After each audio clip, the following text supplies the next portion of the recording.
adik-adik, kembali lagi bersama kakak Nima Demanika Ratnasari, NIM 201103180 dari Universitas Pendidikan Ganesha. Hari ini kita akan kembali belajar matematika tentang simetri lipat, refleksi, dan pengubinan. Untuk lebih jelasnya, mari kita simak video berikut ini. Oke, yang pertama kita akan belajar mengenai simetri. Jadi simetri dibagi menjadi dua, yaitu simetri lipat dan simetri putar. Suatu bidang datar dapat dikatakan memiliki simetri lipat apabila sebuah bidang datar jika dilipat garis sumbunya maka akan saling menutupi satu sama lain secara sempurna. Untuk contoh, kita akan gunakan sebuah bidang yang berbentuk persegi. Apa ini adik-adik? Nah, ini adalah kulit buku yang sudah dipotong menjadi berbentuk persegi. Apakah benar ini bentuknya persegi? Iya, benar. Jadi, kita akan tentukan apakah persegi ini memiliki simetri lipat. Sebut saja garis sumbu berbentuk vertikal. Adalah naik dan turun. Apabila dilipat, maka sisinya akan saling menutupi secara sempurna. Maksudnya bagaimana secara sempurna? Yaitu bagian depan yang dilipat dan bagian yang di belakang yang dilipat akan saling menutupi. Kemudian kita coba untuk sumbu yang kedua, yaitu secara horizontal. Begini ya, secara horizontal menyamping. Apabila dilipat, maka sisinya akan saling menutupi secara sempurna. Itu artinya persegi sudah punya dua simetri lipat. Kita coba yang lain secara diagonal. Diagonal dari kanan atas ke kiri bawah. Kiri saya ya. Nah, ternyata juga saling menutupi secara sempurna. Artinya sudah punya tiga. Kita coba diagonal yang lainnya.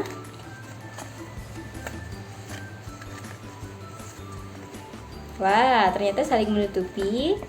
Maka itu artinya persegi memiliki berapa tadi? 4. Persegi memiliki 4 simetri lipat. Nah, apakah adik-adik sudah paham mengenai simetri? Jadi kita bisa menentukan dengan cara membayangkan caranya melipat, baik itu dari vertikal, horizontal, maupun diagonal. Dengan begitu adik-adik akan menemukan berapa bidang datar tersebut memiliki simetri lipat. Lanjut ke simetri putar. Apakah di sini adik-adik sudah tahu apa yang dimaksud dengan simetri putar? Nah, jadi simetri putar adalah apabila jika suatu bidang datar diputar, maka setiap putaran bidang datar tersebut memenuhi bingkainya dengan catatan kurang dari 360 derajat putaran. Bagaimana ya maksudnya? Agar lebih mudah dimengerti, kita akan gunakan sebuah benda sebagai contohnya. Ini merupakan sebuah kertas buffalo yang berbentuk persegi panjang.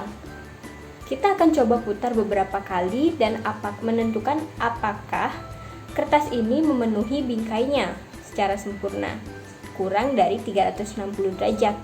Kita coba. Nah, misalkan ini adalah bingkainya. Kita coba putar bidang datar berbentuk persegi panjang ini sebanyak 90 derajat dahulu. Apakah memenuhi bingkainya? Tidak. Kemudian kita putar sebanyak 90 derajat lagi atau sudah 180 derajat putaran. Nah, ternyata memenuhi bingkainya. Baru ada satu simetri putar. Kemudian diputar 90 derajat lagi menjadi 270 derajat. Apakah memenuhi bingkainya? Tidak. Kita putar sekali lagi. Ternyata memenuhi bingkainya, itu sudah 360 derajat. Sementara ketentuan dari simetri putar adalah suatu bidang datar memenuhi bingkainya sebanyak kurang dari 360 derajat putaran. Maka persegi panjang ini hanya memiliki satu simetri putar dalam kurang dari 360 derajat putaran. Apakah sampai situ adik-adik sudah paham mengenai simetri lipat dan simetri putar? Apabila sudah, kita lanjut ke refleksi. Refleksi atau pencerminan yaitu bayangan dari suatu bangun. Yang kita bahas hari ini adalah bangun datar. Ketika kita melakukan refleksi, terutamanya bangun datar, maka jarak antara bangun datar aslinya dengan pencerminannya atau bayangannya adalah sama dari garis sumbu yang menjadi cermin. Maksudnya bagaimana ya? Mari kita coba lihat gambar berikut ini. Nah, pada gambar sudah ada segitiga ABC. Pada segitiga ABC, kita sudah lihat sumbu Y sebagai cerminnya. Sementara segitiga ABC yang di sebelahnya berisi tanda aksen yang artinya itu adalah bayangannya. Aksen di sini maksudnya adalah tanda petik. Jadi yang di sebelah kiri adalah cerminannya.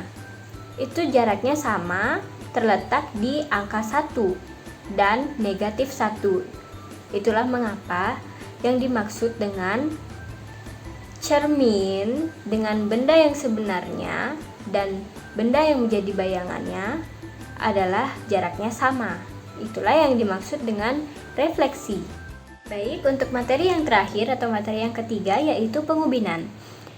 Apa ya yang dimaksud dengan pengubinan? Jadi, pengubinan itu adalah sebuah proses memenuhi atau menutupi suatu daerah, baik itu bentuknya bangun datar lingkaran, persegi ataupun persegi panjang, tapi ditutupi secara sempurna, tepat, dan tanpa tumpang tindih.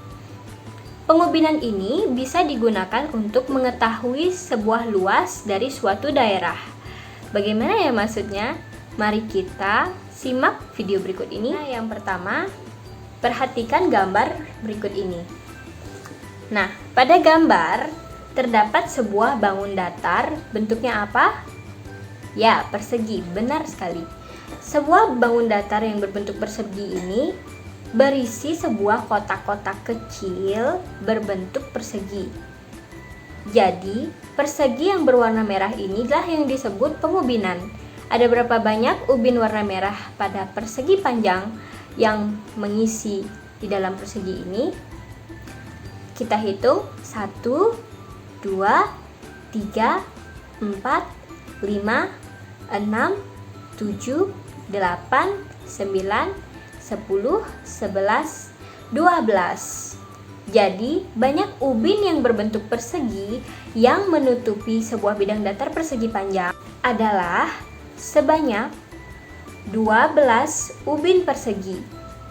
Maka, kita dapat menyampaikan bahwa luas dari persegi panjang ini merupakan 12 bidang datar ubin berbentuk persegi. Itulah yang dimaksud dengan pengubinan. Nah, adik-adik, bagaimana dengan video pembelajaran hari ini? Apakah sudah bisa dipahami mengenai simetri, refleksi, dan pengubinan? Untuk lebih jelasnya, silahkan dilatih di rumah mengenai 3 materi ini ya adik-adik. Sekian video dari kakak. Kakak ucapkan terima kasih dan semoga bermanfaat. Sampai jumpa di video berikutnya. Selamat tinggal.